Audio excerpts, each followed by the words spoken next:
You're listening to the Huddle Up Podcast with Chad Jensen and Zack Kelberman. Join Broncos Country's deep divers at milehighhuddle.com and sound off. And now it's time to drop some knowledge. Welcome in, everybody, to the Huddle Up Podcast, presented, as always, by Mile High Huddle, powered by Overtime Media. I'm your host, Chad Jensen, and with me, as always, my partner in crime. You know him, you love him. He is Zack Kelberman. Zack, I don't know if you saw this earlier today. An article by Forbes caught my attention, and it kind of blew me away, and that is that the Denver Broncos, if this season they are unable to have butts in the stands, right, because of the word that shall go unnamed, they stand to lose as much as, if not possibly even more, $162 million that the club loses. And that's not just to the owner or the ownership group. That money is basically split at 47% of that money basically goes to the players. That's what was negotiated in the new CBA that was codified in March. So a lot of trickle-down implications if that ends up being, not to mention, Zack, what it means for the people whose livelihood, people who work at the stadium, people who work around the stadium, the businesses that thrive on August to January around Mile High Stadium. So a lot of implications here, but $162 million if no fans are able to get their butts in the stands. I did see that article and actually wrote about it for the Cowboys angle. They're standing to lose $621 million out of $950 million. So over 2/3 of their entire revenue will be standing to be lost this coming season. That's if no fans are in stadium. It's a shame, Chad. It's really just, there's no good way to spin it, no good way to justify it. It sucks for everyone involved, the stadium workers, the vendors, the ticket people. And it sucks for the fans as well if they can't get into their favorite stadium or their favorite team, watch them this fall. I happen to think there will be a football season, but is there going to be fans in the stands? And if there's fans in the stands, will it be less capacity? If it's less capacity, how are they going to charge those fans? How are they going to seat them? How are they going to go about logistics every single week? There's so many more questions than answers right now. We don't have them either. But I know that the NFL passed that. It's almost like a stimulus plan for the NFL for teams that if $500 million extra will be allocated to cover the losses of what these box office ticket sales and revenue stand to bring this coming fall. Yeah, I mean, it boggles the mind. It really does. All we can do is hope that things continue to improve across the country as it relates to the bug out there that has really derailed everything. So, but yeah, I saw that, and the Cowboys led the way. What was it, like $900 million that they brought in gross in terms of their revenue, not just counting the stadium, but like they're the first seat at the table when it comes to earners in the NFL. And of course, the NFL, the way they share revenue at the end of the day is equal because, you know, that's why salary caps are equal. It's not like small market versus big market teams like an MLB and whatnot. So going to be interesting to see how it shakes out, Zack. We're keeping our fingers crossed here at the Huddle Up Podcast that we'll have some good news on that front in the very near future. And the Broncos, for what it's worth, they're holding tight to their July 28th or 29th. It's one of those 2 days. They haven't decided for sure. Training camp going to kick off July 20th, 29th. And of course, this is you can probably guarantee it, even though it's 2 months out, Zack, you can probably guarantee they won't be inviting fans to training camp this year. Yeah. But then the regular season doesn't start for 7 weeks after that. So there's still plenty of time for things to really improve. And maybe there's not a vaccine that comes out between now and then, but the virus burns itself out. And we don't know. But at this point, it's just spitballing. But I'm trying to maintain an optimistic point of view. Yeah, I am as well, and there's really nothing good about it. We're too far out right now to make any predictions. We both are on the optimistic side of the scale, Chad. We've caught a lot of flack for being on that optimistic side of the scale, but we think there's a football season this fall. No ticket sales, limited capacity. It hurts the team's pocketbook, but I'm going to be real and frank right now. In times like these, we can't worry about multi-billion-dollar organizations like the NFL, teams, the commissioner, the players. They're all well taken care of. In these uncertain times, Chad, we're all fighting to put food on our table, have money in our bank accounts. So if there's a football season, great. But if fans can't go, it sucks for them the most. I don't really feel too bad for the teams themselves. Guys, thanks for joining us. Quick hello to those who've been hanging out in the room. Stony Neff, Bronco Batman, throwing some Steaks on the grill. Good for you, my dog. That's awesome. Happy Memorial Day to all of you out there. Hope you're enjoying your Memorial Day Monday. Bronx Legend, what's good? Of course, Buona Beast in the hizzy. It's good to see all you guys. Stu, what's going on, my friend? Zeus McPeak, of course. It's great to have you. Oh, there's Bob as well. It's great to have all of you in the house with us here. We're going to touch on, in fact, an article by Bob that kind of talks about some of the potential implications of what's going on currently between Dak Prescott and the Dallas Cowboys, and eventually, if, of course, Drew Lock's trajectory continues to go the direction everyone's hoping that it will, some of the same issues the Broncos stand to face with Lock, because one thing that the two have in common, Zach, is that Dak Prescott was not a first-round pick, and neither was Drew Lock. So neither the Cowboys nor will the Broncos have the benefit of that fifth-year option to keep them locked in. So they kind of have to come to the table a little bit sooner. So we're going to get to that here in just a second, guys. First, a couple of quick matters of business. Make sure you're following the podcast on Twitter at HuddleUpPod. That's how you stay in touch with your finger on the pulse of what's happening with the show in real time. While you're at it, also make sure you follow at Mile High Huddle. That's the main account for breaking Broncos news and analysis as it unfolds in real time as well. Check out the merch store, you guys, if you're in a position to do so. HuddleUpPod.com. Get your swag on. Grab yourself a Football Priest hat. Get yourself a hoodie, Mile High Huddle State of Being hoodie, a mug, a face mask, a little something for everybody out there. And it's a great way to support what we're doing here at MHH. And if you're not in a position to do that, it's all good. We understand. One thing you can do, though, simple, easy thing, especially, excuse me, if you're on Facebook or YouTube, make sure you like this video. If you love what we're doing here, share it out. Let your friends and family members, who we assume a lot of them are also Broncos fans, get exposed to what this channel is all about. And especially on YouTube, you guys, subscribe. We're inching closer to the 7K mark, and we have something special planned for when we do cross the 7,000 subscriber barrier on YouTube. And the big reason for that, obviously, is the number 7 has special significance within Broncos country. So subscribe, like, share, easy, organic things you can do to help support the show. This is the Overtime Podcast Network. All right, Zach, before we dive into the crux of today's podcast, I just wanted to really quick, there was a reason why I put a poll out on YouTube and Twitter, a Football Priest poll, and I want to start incorporating more of these into our podcast as not just a conversation topic, but engaging the community and getting their thoughts on things. Zach, we put a poll out 2 days ago asking the fans to be in the community to be brutally honest. Is Derek Wolfe worthy of the Broncos Ring of Fame? Now, you and I, this is something we've gone back and forth on at different points in our podcasting partnership over the last few years. But here's what the results were. 43% of the vote went yes, 57 no. Pretty close, but not quite to a 50-50 split there, Zach.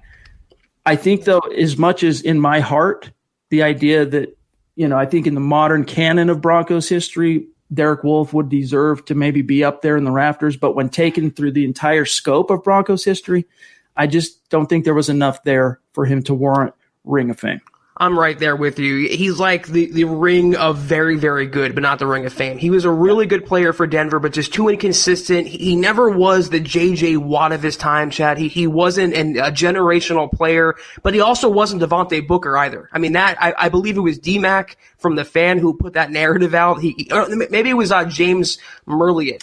No, it was James Merliot from former publisher of Mile High Sports. Sorry, D-Mac. Yeah, I saw that take on Twitter. I'm just thinking, how could you even – I'm not the biggest Derek Wolfe fan in the world, but calling him Devontae Booker, I mean, the guy was impactful. He helped the Broncos win a championship. He was a great rah-rah leader type, the mouthpiece of that defense. He epitomized that 2015 Smash Mouth squad, but he just wasn't good enough to get to the Ring of Fame as far as I'm concerned, Chad. Maybe if he was just more consistent – he wasn't as hurt, he had a better reputation that preceded him, then yeah. But I'm right there with you. It's a tenuous no for me.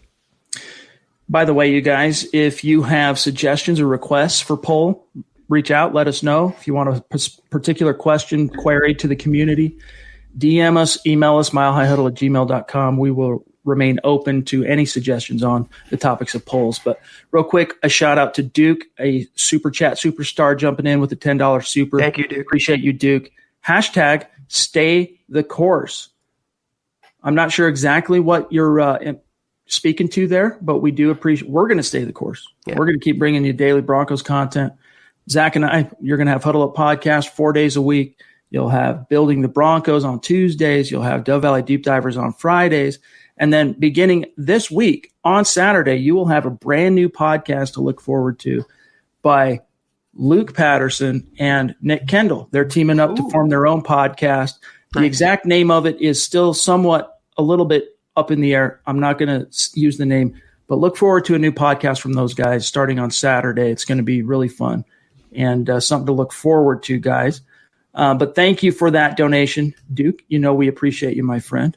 And Zach, before we get into this article of Bob's here, which was very apropos, especially considering that one of your jobs, Zach, is covering the Dallas Cowboys for Heavy.com, this will be a good opportunity to get some of your insight on what's going on and kind of view it through the prism of the Denver Broncos. Real quick, though, I just want to grab Frankie's here. Really appreciate the $5. Thank you, Frankie. Hello, guys. Just showing some love. Really appreciate it. Joseph, you got it, my friend. No problemo. Good to network with the community on all of the social media channels. If I know you're a viewer or a subscriber or a listener to the podcast and you follow me on Twitter or on Facebook, I'm going to follow back or accept the request and appreciate that donation, my brother. All right, Zach. So first and foremost, without getting – we don't need to go too far into the woods in terms of all the details surrounding the Dak versus Cowboys contract dispute, if you will. The last thing that's really been reported that we can sink our teeth into is that the Cowboys have offered him basically $35 million a year. That hasn't changed. They want it over 5 years. Correct. Dak wants it over 4 years. Now, Drew Lock is still on a rookie contract for the next three seasons. What is that? So 2020, 2021, end of the 2022 season is when the Broncos are going to have to make a decision on Drew Lock. Now, we might be putting the cart before the horse and discussing it this way on the podcast because he's got only 5 starts under his belt. But do you see this being an issue that the Broncos are also going to have to confront within a couple of years' time? Well, first of all, from the Cowboys angle, I think you nailed it, Chad. They're offering him just under $35 million a year, which would make him the second highest paid quarterback in the NFL behind Russell Wilson of Seattle. They're offering him on par with what Jared Goff received in Los Angeles, about $110 million guaranteed. That's a lot of money. I mean, the thing with Dak, though, it's not necessarily the numbers at this point. It's purely the length of the contract. He's 26 and wants to hit the market again when he's 30 years old. That's a 4-year deal. The Cowboys... the standard operating procedure with the Cowboys is 5-year commitments. It's what they do with their in-house extensions. Dak doesn't want that. So the money, that's really not the biggest, barrier right now standing between them and an agreement. In terms of comparing it to Locke, though, contracts are on a sliding scale, Chad. You know that. A lot of fans know that. It's all relative to what the last person got. So if Dak signs now, by the time Mahomes signs or Deshaun Watson signs, it could be a steal compared to $35 million per year. And when Drew Lock comes up to bat in a few years, 35 is going to seem like what 25 is now. So it's all relative based on what the team does, what the player wants. Drew Lock, though, does not strike me as a Dak Prescott type. He strikes me as a really team-oriented player, and it could change if he attains success at that level. But he strikes me as a guy who's not going to break the Broncos' bank. He's not going to hold out for on his terms or making these extraordinary demands or guarantees. He's going to take, I believe, what the Broncos would be willing to offer and maybe a little less to keep a good team around him.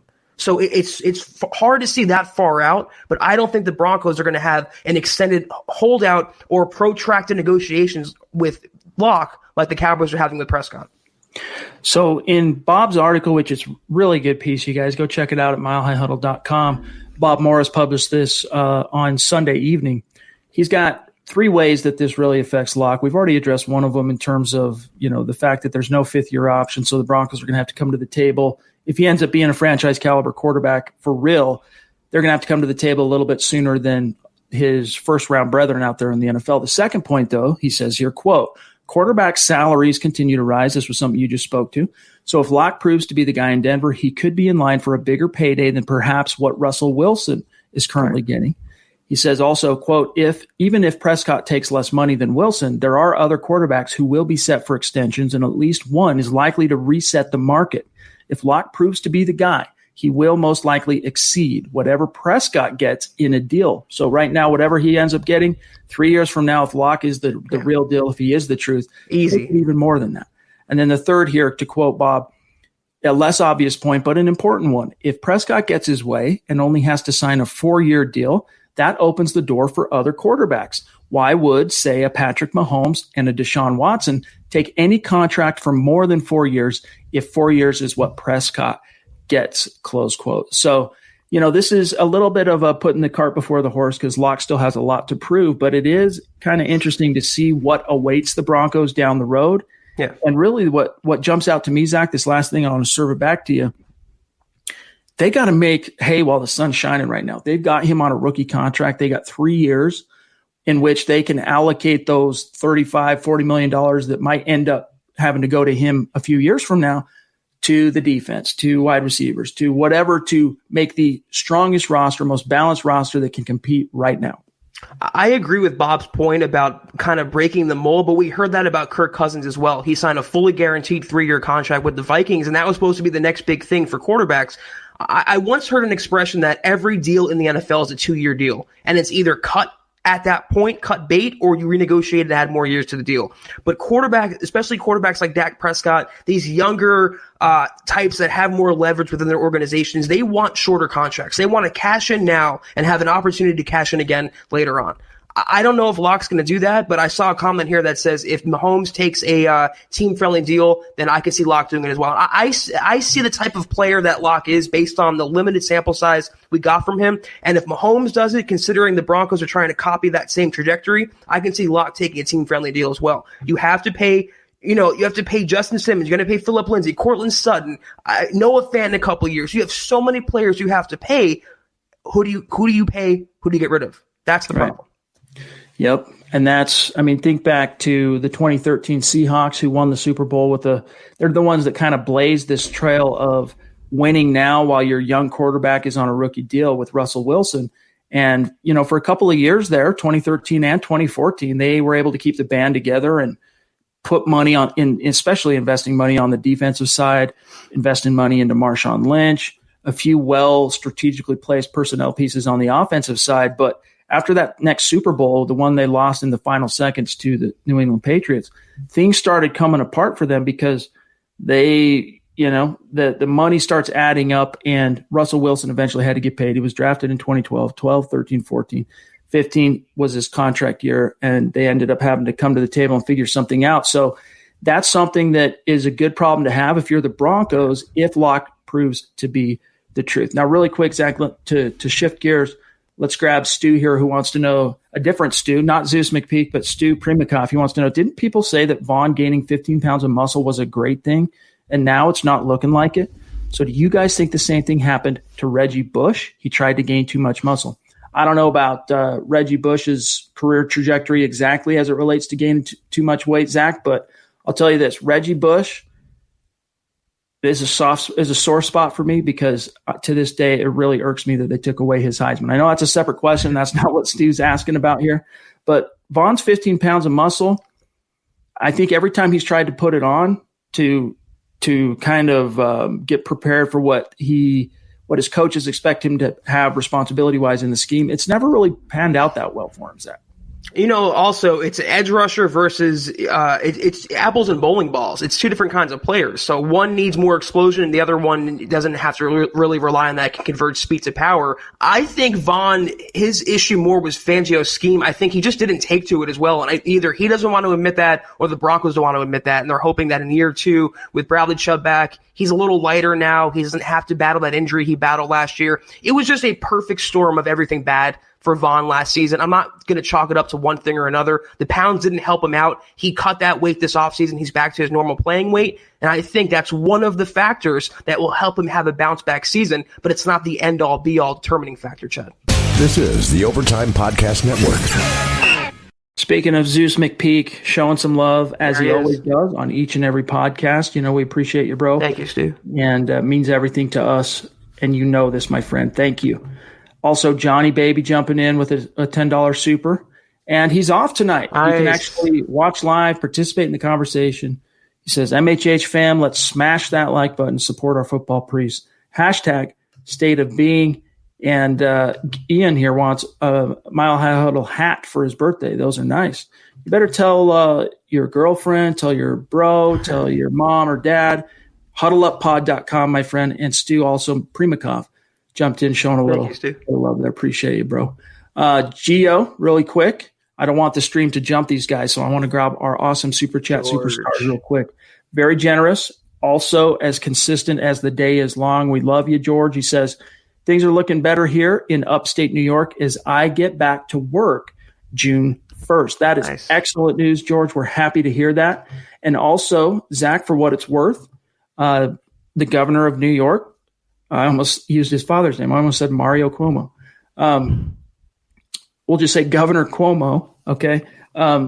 Greenlit sports teams, sports franchises in Andrew Cuomo, by the way, in New York to reopen facilities and get back to at least being able to practice.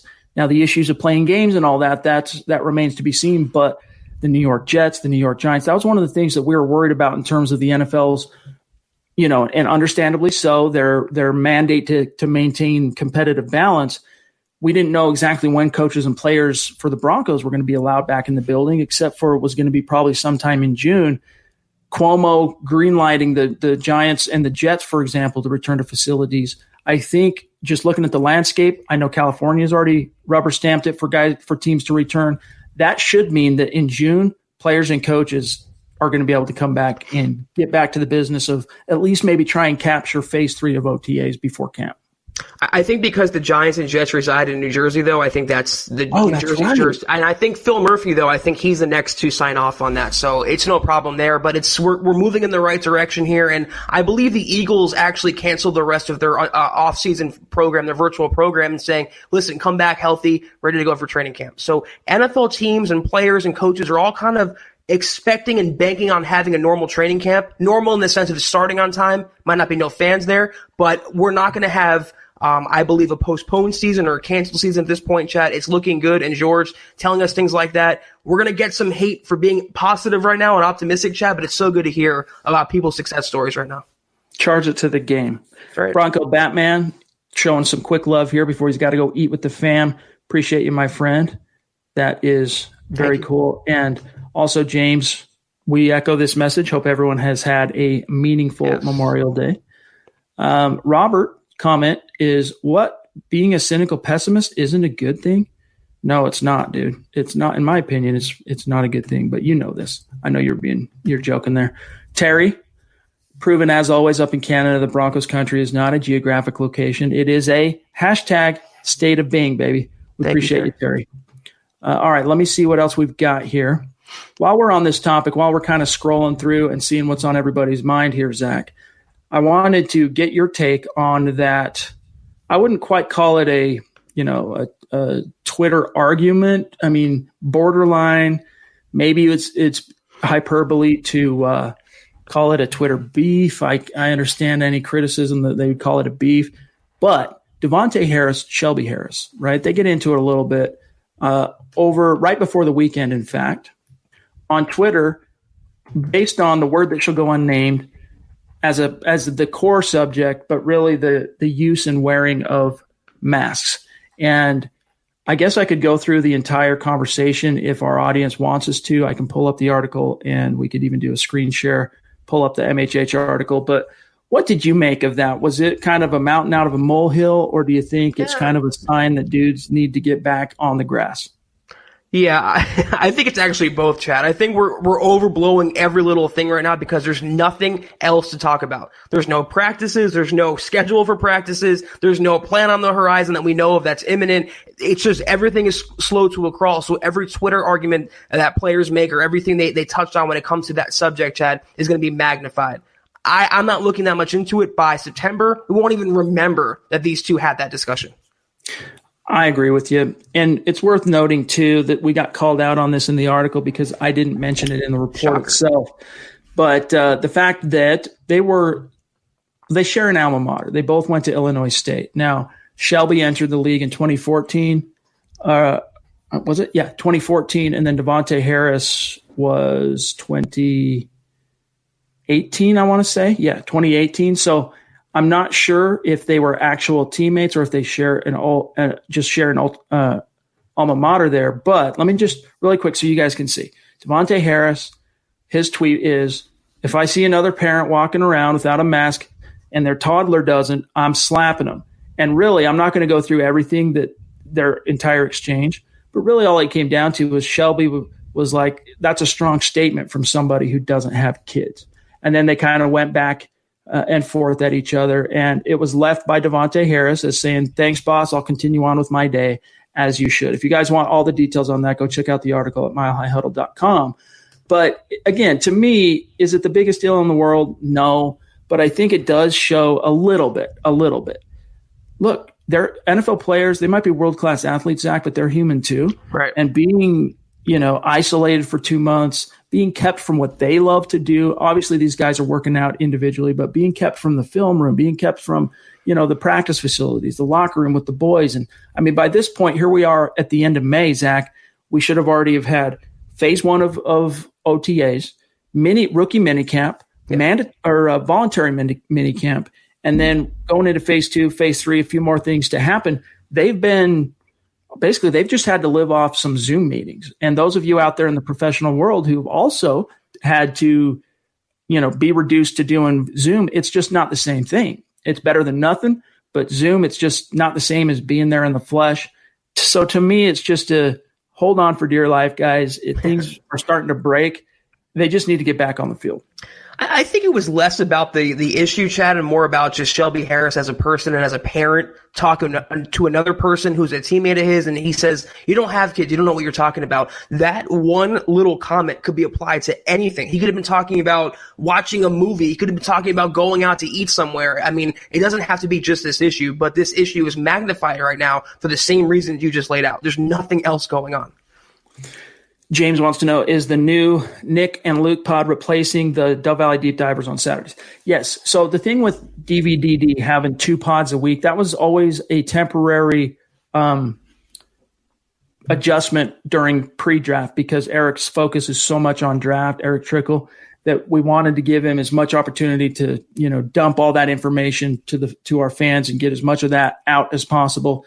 And then after, we've just kind of kept it there, knowing that eventually we were going to get Luke signed up with his own pod.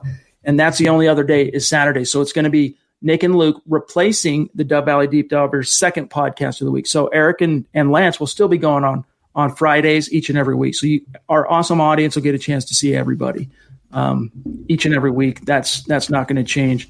Those guys are doing a great job on DVDD. And this is not any kind of indictment or anything on them. This was always the plan. And the second Dove Valley Deep Divers podcast episode was always temporary. So keep that in mind. A super chat from Discount Audio and Wheels DAW, one of our superstars. It's good to see you, my friend. Thanks for joining in on the chat and for the super. He says, thank you. Tony from DAW here, fellas. Been out, busy, finally catching you guys live. Just wanted to keep showing you guys my support. The Broncos defense will be top 10 and expecting the offense to be top 15. Playoffs, here we come. Appreciate that, Tony. And Zach, it's true that if the Broncos do end up fielding a top 10 defense and even a top 15 offense, more often than not, that's a recipe for playoffs.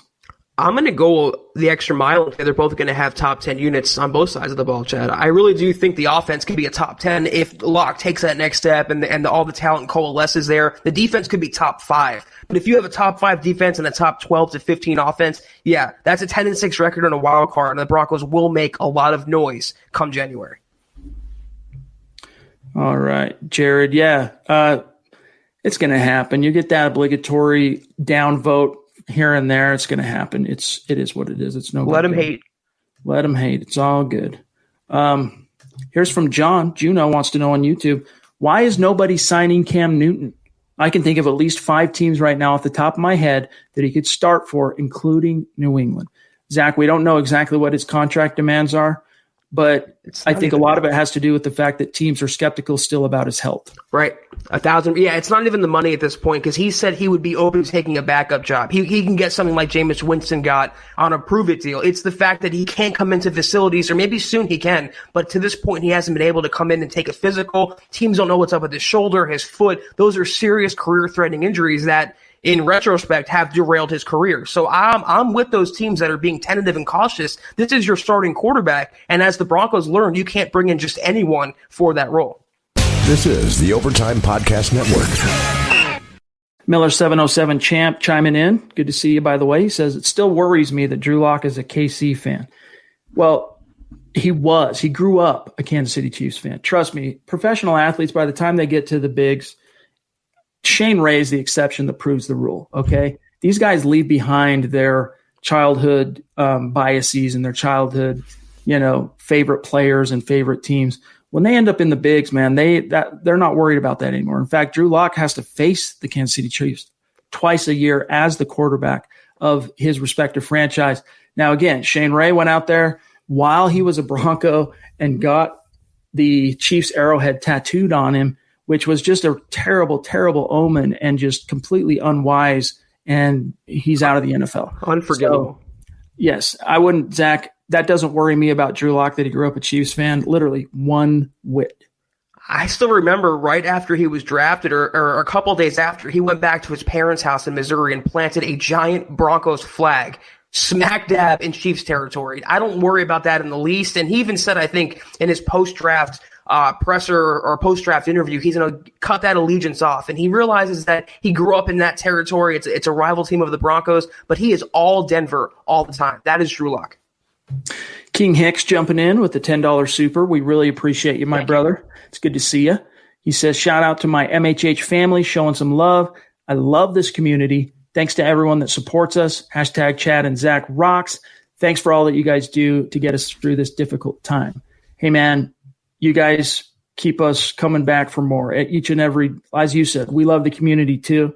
And we talk about it quite a bit. We won't go off on a tangent here, but ever since we took the podcast live, it made our enjoyment of podcasting, tenfold. We just look forward to this so much.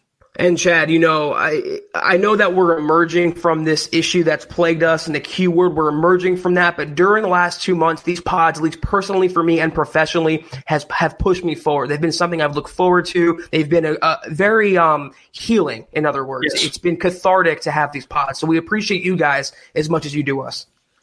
John, we grabbed your regular comment, not knowing that you also put that in a super chat form. So thanks for the support, John. Really appreciate it. Yeah. And our friend Tony jumping back in again. Hope everything's going well. Also, by the way, Tony, I'm curious to know with the reopening for you on the DAW store. He says, when you do have to pay the offense, a lot of the high-paid defensive players will be gone and be forced to take pay cuts to stay, and the money will shift to the offensive side, and it will be time for the Broncos to start then drafting defense. Exactly. It's a cyclical thing. You try and balance it as best you can when you're in the midst of it, Zach. But as Elway talked about following the 2020 draft, these last for 4 or 5 years, it was very defensive centric in terms of the draft. It's where they spent a majority of their cap dollars, especially post Peyton. But that has shifted in the last 2 years, and it will continue to kind of shift to offense until, as he says, it comes time to pay the guys on the 2018 class and the 2019 class. And then that will start trickling back in and rotating the other way. A point I wanted to make about the Dak Prescott thing was they let Byron Jones go largely to pay Dak Prescott and Amari Cooper, but you have to make sacrifices. You can't keep everyone in the salary cap era, Chad. So the Broncos having to pay Drew Lock, they'll be happy to do it because it means Drew Lock became that franchise quarterback. And just like the Chiefs do with Mahomes, they'll let every other defensive player walk. They'll put such a low emphasis on defense because when you have a franchise quarterback of that caliber, you can cover up for those mistakes. You can hide those weaknesses. He makes your entire team better. So if it comes down to it in a couple of years and the Broncos have to pay, I don't know, Drew Lock versus maybe Phillip Lindsay, they're going to take the quarterback all day, every day. He makes this team go. And if he gets to that level, the Broncos will be happy to cut that check. JD Phillips on Facebook, we don't want to ignore our awesome Facebook audience, has a great question. Hey guys, when are the Broncos planning on bringing their rookie class in? So this kind of gets back to what we opened the show with, talking about what's going on with the state of the word that shall go unmentioned and how that's trickling down or could trickle down and affect the NFL, the Broncos, etc. As it stands, for competitive balance reasons, the Broncos this past week were allowed to get back to, it was Brittany Boland, in fact, that spearheaded it. They're getting their facilities back open, making sure that they've got social distancing kind of guidelines in place, is making their workplace as safe as possible, so that on May, I think it was today actually, was the day they were expecting John Elway to return and his front office guys and scouts and other employees. Players and coaches, however, JD, are still barred from returning to facilities because not all teams by state executive order, whatever their governor, we just talked about New York, New Jersey, other hard hit places like California, or who are sticking to the whole, lockdown thing. Not everyone is equal footing in the NFL right now because the NFL is in multiple states. So until 100% of all 32 NFL clubs, Zach, can return to the facilities, no coaches and players will be able to return. But the silver lining on this is it's looking like that's going to happen sometime in June, and I happen to think it's going to be earlier in June than later.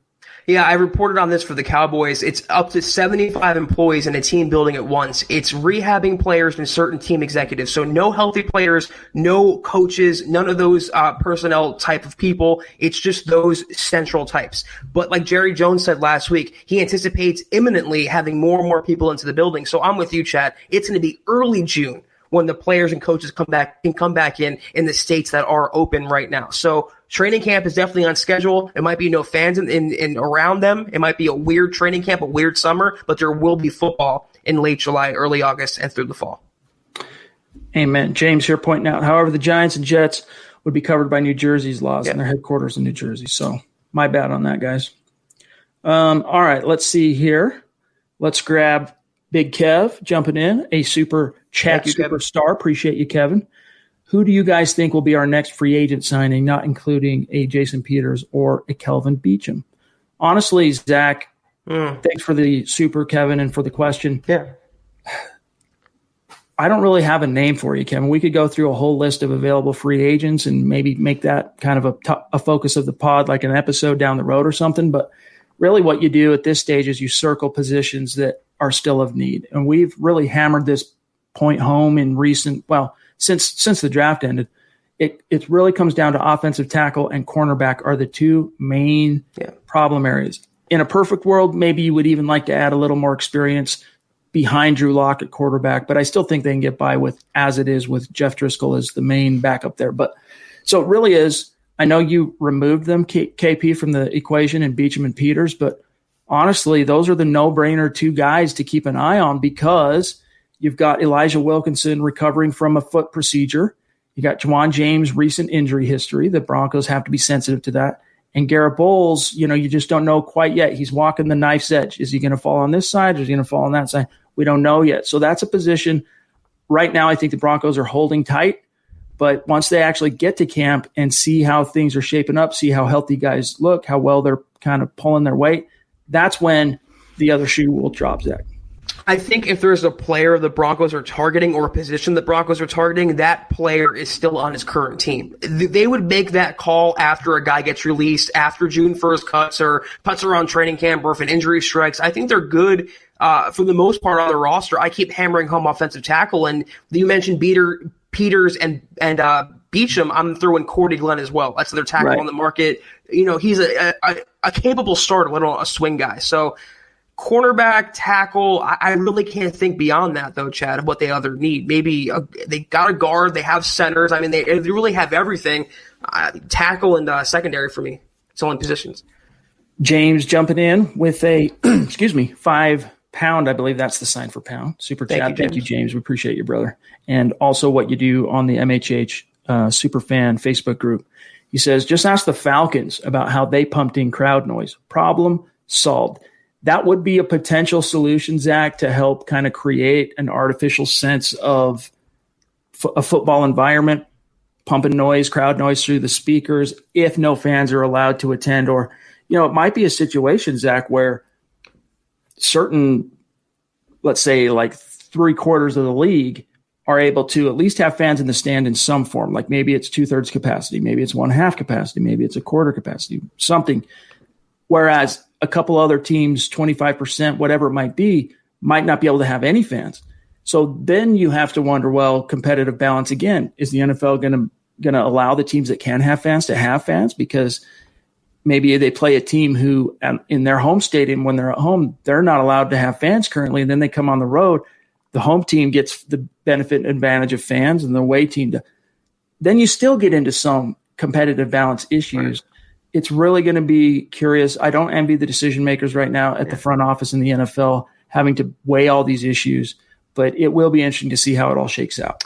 Even down to a micro level and a local level. I mean, I'm thinking about my gym when it reopens, Chad. If they only let in a limited number of people, if I don't get it, are they going to charge me the same? Is it going to be a discounted rate? I mean, how are they going to work that out? So I wonder if that applies to a huge multi-billion-dollar business like the NFL. How are you going to do that with limited fans or season ticket holders, personal seat licenses? There's so many questions and conundrums right now. We just don't have the answers. But maybe I'm in the minority. I don't want piped-in crowd noise. I'd rather hear the players on the field, the game noises, the coaches barking from the sideline. I don't want artificial piped-in noise. Either give me the full throat or give me nothing. It's really interesting you say that because I was just talking to a friend of mine about the UFC events that have taken place in recent weeks. And the one thing that jumped out is the fact that, no crowd noise, no oohs and ahs, no applause, no rooting and whatnot. Each blow that was landed, you could hear. And it just sounded like, completely, it was just a little bit different experience. I can imagine it would be a similar type of effect in football where you already hear the big collisions, you hear the pop, but you'd be hearing all the grunts, every hit, every little, it'd make it that much more visceral, right? For fans watching on TV, be a different animal in terms of the overall experience. And it'd be probably harder for NFL players to get into the zone. But you give them a game or two of playing that way, and if that's how it ends up having to shake out for the 2020 season, then that's how it shakes out, and you play the schedule.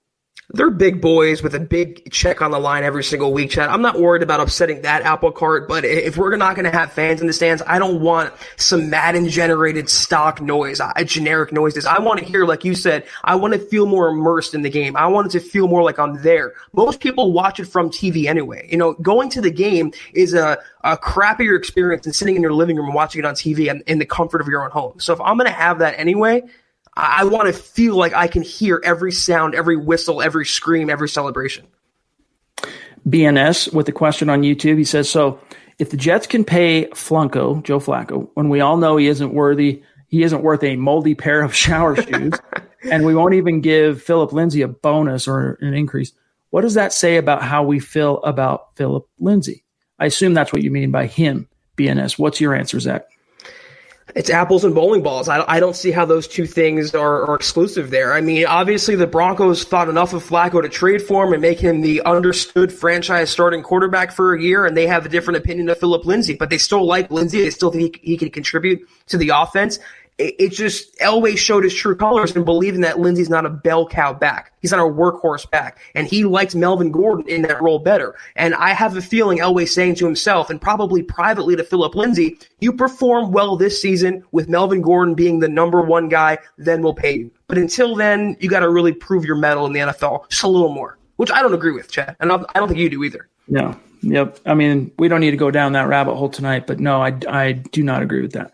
And James, this is a good point. Those of you watching the stream live right now, you can read this. I don't want to use any of these words. I don't want the reach of this podcast stream on any of the social media channels to be muted or restricted. So that is going to be crucial part of all pro teams and college teams getting and staying on the field this fall, especially football. King Hicks jumping back in with a $10 super. Thank you, my friend. Means a lot to us. You know that. He says, shout out to Terry, Bronx, Beast, Dylan, Stu, Christy, Justin, all my MHH fam. You guys are awesome. And I just want to show y'all love and let y'all know I appreciate y'all. Hashtag Broncos World. Very cool, King. Best fans in the world. I appreciate you, my friend. Pobby jumping in with a very generous super. Wow. Thank you, Pobby. Thank you. She says, happy Memorial Day to the MHH family. Thank you, Chad and Zach, for the great pod. As always, keep up the great work and go Broncos. Very cool. Thank you. Appreciate the support as always, Pobby, and and you being a part of this community. You know, you've been with us like a month now. It's been great since you joined the community. Don, good to see you. Thanks for being in the stream. Stay safe as well and enjoy your Memorial Day. There's a little bit of a conversation taking place with someone. It's in a tight situation in the chat stream for reasons I don't need to go into. I can't really talk about it. But guys, if you're in a dark place mentally, seek out the places that can help you. If it's due to unemployment, seek out the unemployment office. Look back at yesterday's podcast for, if you're in Colorado, for ways to kind of hack the phone system so you can talk to a real person and get your claim in sooner than later. If it's other darker thoughts that, you know, certain words I'm not going to use, there is help out there that you can contact. And all you need to do is Google it. Google helpline for this issue. There is help out there. And of course, as a community, we're here to help out all of the members of the community. But sometimes if it's that immediate and that acute and that dark for you, you got to take positive action, do something to help yourself. Robert wants to know here, is Pat Shurmur's offense similar to the West Coast offense? Yes and no. It's built on the bones of the West Coast offense in the same way that the Andy Reid offense is West Coast, but it utilizes more of the spread philosophies in terms of personnel and passing concepts. So it sounds like a short answer, and maybe it is, but it's a little bit of both. It's a West Coast hybrid with the spread. And by spread, the thing that's important to Shurmur, Zach, is he wants speed on the field. He wants to challenge the defense vertically and also use spacing. He wants to, put two wide receivers on this side, a wide receiver on that side, put a tight end in the slot, and really utilize speed and spacing to put the opposing defense on its heels, so to speak. I said it on a previous pod about the defense, 4-3 versus 3-4, how it's all the same, and nowadays it's all muddied, and every team runs a variation of the same scheme. It's the same for offense. There's no Bill Walshes out there masterminding a new scheme that no one's ever seen before. Even Bill Belichick takes his cues from other coaches, other games, other schemes. It's what everyone does. It's a very small community of coaches when you really boil it down. Pat Shurmur will have some West Coast elements, but a more vertical, downfield, aggressive approach. And that's not really what I'm even focusing on with his arrival. It's his quarterback whispering ability, his quarterback experience, developing Drew Lock as that guy. Obviously, Scangarello wasn't the man for the job. His play calling was suspect as well. But Shurmur is going to take chances down the field and call plays that maximize Lock's ability. And that, to me, is his big benefit of him being here. Amen. Nad Ludlow showing love on Super Chat, as always, a bona fide superstar. Appreciate you, my friend. Doug on Facebook wants to know, here's a question. Which Broncos backup quarterback was the best? Bubby Brister, Brock Osweiler, Steve DeBerg, Gary Kubiak. I liked Norris Weiss, who backed up Craig Morton. So Doug going way back to the Orange Crush era and Craig Morton. My answer, and maybe it's a little bit biased, is Bubby Brister because of, I think you really, like Gary Kubiak, don't get me wrong, he just didn't have to play in too many key moments. He did have some games, but Bubby Brister helped get the Broncos to the playoffs in the second Super Bowl year in 98 when Elway went down for, I want to say it was a 4-game stretch. Brock Osweiler, we know, did a lot of the heavy lifting when Peyton went down with the foot injury in the 2015 season. For me, it's either Bubby Brister or Gary Kubiak, but I'm gonna err on the side of Bubby Brister. And as far as Kubiak, I'll just say, to me, he's the second best head coach in the history of this club. I'll say the same thing with you about Bubby, but about Brock Osweiler, maybe I'm wrong here, but anyone or most quarterbacks could have stepped in with that defense, Chad, that year, taking over for Peyton Manning. I mean, that was just a predestined championship defense. So I don't give Osweiler a ton of credit considering what he did in Houston the previous year, the following year left to his own devices. He was awful. He floundered. I mean, he literally threw a fumble against the Broncos. So I think most backups that year could have taken Denver to where they got to.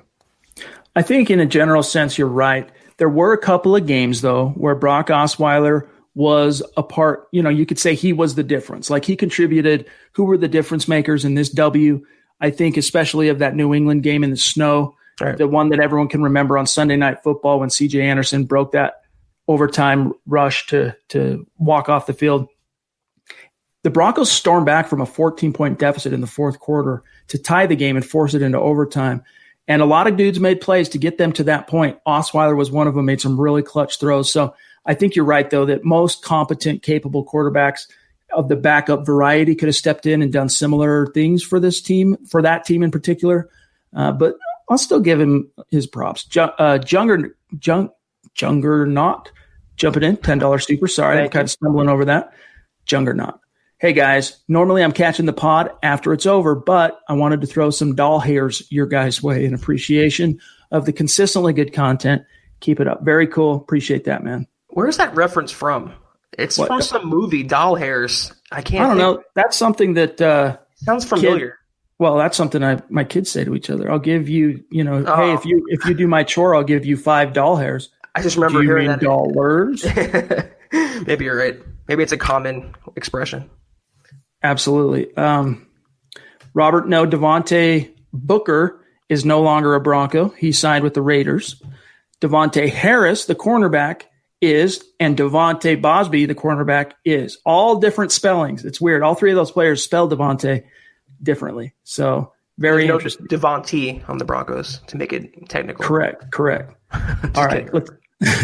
Let's see where we're at. We're at 50 minutes. Let's grab Mike here. Mike D jumping in with your bad breath, the onion rings. Interesting channel name, my friend. Interesting handle. Appreciate the love. The $10 super. He says, appreciate you guys. I wonder what our pass run ratio will look like. It would be nice to play with a lead and pass early, but hope we don't take our foot off the pedal when we get to a 7 or 10 point lead. I don't think, Zach, and thanks again, Mike, I don't think that's something Broncos fans really need to worry about. There's a reason they decided to pay, and it wasn't just catching passes out of the backfield. There's a reason why there are now 2 Pro Bowl running backs in this backfield. They're going to run the football quite a bit. I still think there will be a slight advantage or, whatever, more passes. It'll be more probably like a 65-35 split, maybe not quite that extreme, where they'll lead more with the pass. But this running game, they're going to try and take some pressure off of a second-year quarterback by being as prolific on the ground as they can be. And it's a conundrum for me because I want the Broncos to take chances, and I don't want them to play conservative or play scared. I don't want them to turn Drew Lock into a game manager. But on the other token, I don't want the Broncos to lose the turnover battle or have a worse takeaway giveaway margin. So it's really a tough line to walk. But I think the days of the Broncos sitting on a lead like they did in Minnesota last year, Chad, are over. Win or lose, they're going to go down swinging and be aggressive and be fun to watch. So I don't think we have to worry about that, like you just alluded to. Man, that Minnesota loss, I mean, Brandon Allen, that was like his crowning achievement that first half, getting up 20 points. And to use Kareem Jackson's verbiage, the Broncos lost their minds in the second half. They just – it was a Murphy's Law. If it could go wrong, it did go wrong. They lost their cashews too. Indeed, they did. And bear with me one second here.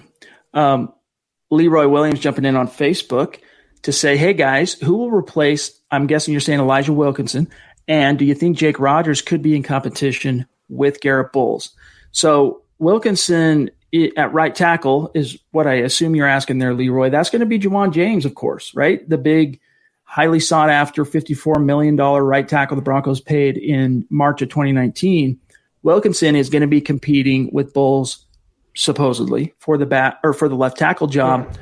Bowles will win that. Wilkinson will be the swing tackle. Jake Rodgers, he doesn't have it easy because Wilkinson is making $3.2 million on a restricted free agent tender. So the Broncos, unless he completely flubs up and just sucks in camp, and that might happen with a foot, we don't know, but I don't expect it to happen. Jake Rodgers is going to find no room at the end. Best case scenario for him in my book is he probably ends up on the practice squad, but Mike Munchak has a soft spot for Rodgers. This is the second destination that Rodgers has joined Mike Munchak. God, Drew Lock and Vic Fangio and the Broncos better hope that Garrett Bowles beats out Elijah Wilkinson for that left tackle job. A hobbled Elijah Wilkinson at that. They don't have a backup, though, behind them. And you have Jake Rodgers, Calvin Anderson, Hunter Watson, undrafted guy. This is the sad state of affairs, and this is why I keep pounding the table over and over for the Broncos to finally pick up some insurance, whether that's Peters, Cordy Glenn, Kelvin Beachum, I do not care. But they cannot go into the season, Chad, with these 3 tackles leading the depth chart. This is probably a question that a lot of fans who follow you on Twitter ask themselves. They don't quite know what to make of it. And before you answer this, hold on just one second. Let me just set the stage because a lot of people don't know the backstory. Zach came to cover the Denver Broncos as a job from 24/7 CBS many, 3-4 years back, and then took another opportunity last summer, right before training camp started, to also cover the Dallas Cowboys for Heavy.com. So it's a job. Now, Zach, go ahead. I get this question a lot, and I thought our listeners, kind of understand it by now. But the Cowboys, for me, I mean, I hate to be this blunt about it, but the Cowboys pay the bills, and the Broncos are where my investment is. I've had a lot of years now covering them. I've been invested in the team, and look over my shoulder. There's a literal Broncos signed helmet right there. I mean, I don't have a Cowboys helmet on there. That should go to show you where my heart is at. You can put it that way. My Broncos are the heart and the Cowboys are my brain. So if you have to boil it down to fan, I'm Denver. I'm bleeding blue and orange more than I'm bleeding blue and silver. James jumping back in. Appreciate you, my friend. He says, jokes don't really come in well on the Super. Eerie having sports in empty stadiums. He's talking about the first one. We did get the joke, but you're probably right that we maybe didn't sell it quite the way we should have. Eerie having sports in empty stadiums. Still, FYTB, those of you who know what that means, know what it means, will be cheering himself when he makes a 6-yard pass. This is probably very true, James. Appreciate you, my dog. Across the pond, Duke, I follow a lot of folks on YouTube, and yet MHH seems to be the ones that get slapped for saying the unspoken word, why? First Amendment is protected, stay the course. I see what you're saying. So the whole reason why is in the I'll say the first 2 weeks of when the you-know-what really hit the fan. So this is late March, okay? When we would bring up that subject, we did it completely free of any care or concern or any kind of knowledge that we were on shaky ground. Then what happened?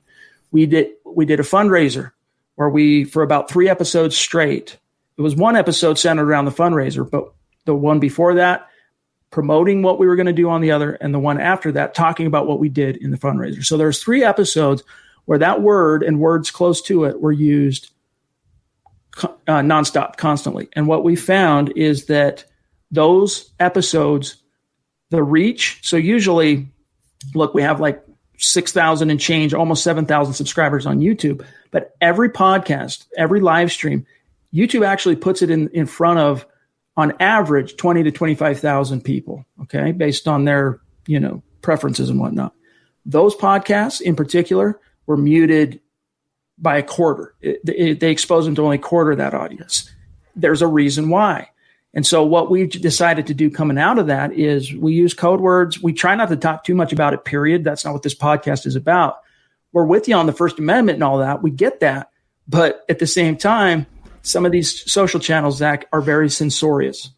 I was going to say, these social media platforms and politics aside, these social media platforms do not care about amendments. They don't care about free speech. They care about what they believe is best for their brand, and they want to censor certain political leaning programs and episodes and things like that. We're not making a political podcast, Chad. We're talking football, and this issue that hit us impacts football, impacts our daily lives. We have opinions on that matter like everybody else. We just have to skirt around that topic. It's not our preference. Chad and I talk about it all off air all the time, about what our opinions are, where our stances are. We would like to do that. We just have to obey, I guess, by the ground rules that YouTube laid out. That's the best way I can put it. It is what it is. Right. If we want to be on the platform, we got to roll with the punches. And yes, James, it's not so safe for the pod. It refers to Tom Brady, the 4-letter acronym. J-Bone jumping in off the top rope with a $24 super chat because he says 24 is better than 25. Hashtag debate me about it. Hashtag let it breathe. I don't think there's anyone in this stream, J-Bone, that would deny or debate that Champ Bailey is way better than Chris Harris Jr. As great as Chris is the, honestly, Chris Harris Jr. is probably the 3rd best corner in Broncos history. It goes Champ Bailey, Louis Wright, Chris Harris, and then you can start throwing in other guys like Aqib Talib. You can throw in guys like, you can throw in the Delta O'Neills of the world, the Tyrone Braxtons back when he was a corner, then he eventually became a safety. We can go back in time. There's quite a few really good ones. Darrent Williams, RIP, but Champ Bailey is the Hall of Fame representative of the cornerback all time for a reason for this team.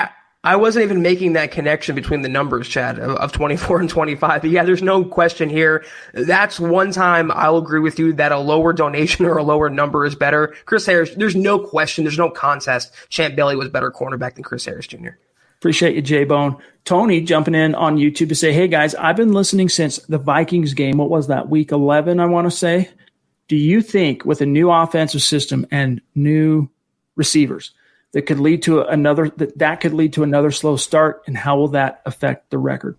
So, Tony, that's one concern that everyone has at this stage, is that not having an offseason program could affect teams like the Broncos a little bit more adversely than some of the more established offenses or offenses that have more established quarterbacks. It's just something they're going to have to kind of roll with and try to make up for lost time. Locke is back in Denver. He is throwing with what receivers he can right now. And hopefully in June they can get back in there and start utilizing the facilities. But I don't think you might see – basically it's the same answer we have for you as Bradley Chubb. They're going to put up Bradley Chubb on a little bit of a pitch count to probably the first quarter of the season. They're going to play it safe. The Broncos offense, it's probably going to take about the first quarter of the season for them to really hit their stride. And that would have been the case whether there was what happened this offseason, this unforeseeable pandemic or not, Zach. It's a good question because the Broncos faced two tough defenses the first couple weeks of the season, in the Titans and the Steelers. And week 3, they faced their easiest challenge of the early part of the year in the Tampa Bay Buccaneers.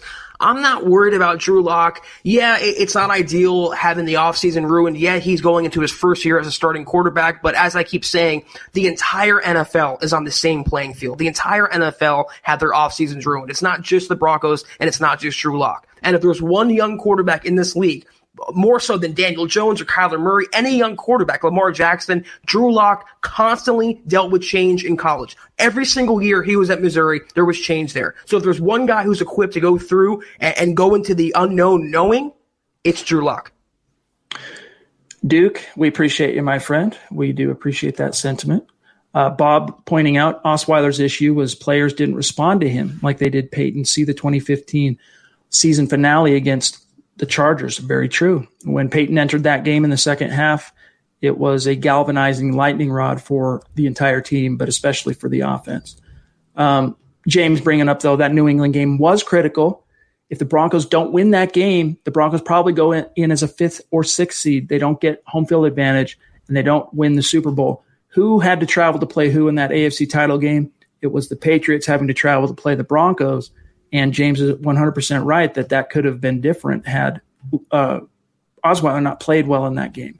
Got out to a really shaky start in that game, then played well in the second half. All right, a couple more guys, then we got to get out of here for tonight. So if you got any more questions, we're off tomorrow. So get them in now. Robert, he says, would you want to see Drew Lock carry a couple of games like Mahomes did in the 2019 postseason? So I guess he's saying where Lock is literally carrying the team. Of course we'd like to see that, Chad, but the Broncos, I think, aren't built that way just yet to have Locke to win or lose on the strength or lack thereof of his shoulder. They have a really good running game in place. They have a really, really good defense in place. Locke is just that extra little special thing on top to take him over the next level. I don't think they're going to put that much pressure on him, and if they do, defenses will be forced to key on the running game and make Locke beat them. Damon wants to know on YouTube. Thanks for joining us, Damon. Noah Fant, the over-under, 8 touchdowns. You taking the over? You taking the under? I'm not sure if that's an official number. I don't think that it is. But nevertheless, if the over-under were 8, what are you taking, Zach? I'm taking under. I'm saying 6 or 7 tops for him in the red zone. They just have too many weapons on offense, Chad. Jerry Jeudy, Cortland Sutton. I can go down the list and all, but he's going to be a factor this year. But I think 6-7 touchdowns is more realistic. Here's an interesting question for you, Zach, since you have to cover the Cowboys and do what you do there. Yeah. Brian wants to know, are there any inside stories of just how upset Jerry Jones was when he couldn't land Cortland Sutton in the 2018 draft? What have you heard? He wanted Sutton a lot, as most teams in hindsight do now. Sutton was a number 40 overall pick. That was a steal looking back on it, but he's carried that kind of chip on his shoulder. I mean, he got lucky with Dak Prescott. He wanted Paxton Lynch, and he kind of backed his way into Dak Prescott, so he won that match. He wanted a receiver like Cortland Sutton. He waited. You got Amari Cooper. You got Michael Gallup. Now you add CeeDee Lamb in the mix, Chad. I mean, that's pretty good karma for Jerry Jones missing on Courtland Sutton. Amen to that. Holden Adams jumping in, one of our superstars. Really appreciate you, my friend. Thank you, Holden. He says, just wanted to make up for the time I've missed on the live pod. I've been putting in overtime as an ICU nurse battling the you-know-what. Keep up the great work, Denver Broncos for life. Very cool, man. Thank you for what you've been doing, Holden. Props to our frontline medical workers and the job you're doing. So, Holden, that's really cool. We tip our cap to you, my friend.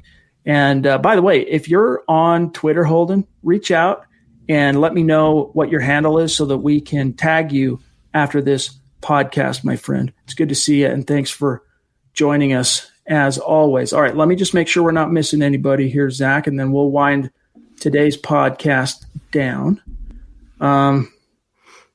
This is cool from Joseph. Hey, everyone. I would also like to thank my grandfather, who was a pilot. He flew B-17 bombers in World War II. My brother-in-law and 2 cousins and everyone else who served. Happy Memorial Day. Go Broncos. An excellent message with which to kind of tie this particular podcast episode in a bow. Let me just see here what else. I want to make sure we're not PDX. That's kind of a long one. Where are we at? We're at 105. PDKJXG. Hit us up on that. Like send me an email or something, or hit us up on Wednesday. If we would have seen that one, I know you tendered that. Oh, it's only 3 minutes ago. It's a little too late for us to go through that entire question comment of yours. Terry, appreciate you, bro. Thank you, Terry. You know what it means. The horse, the clock, and the lock. You know what that means. All right, here we go. Last thing here. Great message here from Buana. Thank you, everybody. We appreciate every like and subscription. Head over to milehighhuddle.com for more content. Keep the conversation going. HuddleUpPod.com is where you go. Get yourself some merch. Have a great week. And, of course, tomorrow night is Building the Broncos. And, George, mile high salute to you as well, my friend. Mile high salute to all of our Super Chat superstars tonight. And, so tomorrow it's Building the Broncos. And then Zach and I will be back in the saddle Wednesday night, 6:15 Mountain, 8:15 Eastern. And until then, you guys – enjoy the rest of your Memorial Day. And, Zach, have a great start to your week, my bro. You as well, my man. I'll see you on Wednesday night. All right, guys. Thanks for joining us, everybody. Again, special shout out to our superstars. Okay. All right. Just a quick note from Buana Beast there. Shout out to all of you for joining us. Thanks again. For Zach, I'm Chad. We'll talk to you again on Wednesday, but don't forget, there's a podcast tomorrow night. You've been listening to the Huddle Up Podcast. Join Broncos Country's deep divers at milehighhuddle.com to keep the conversation going.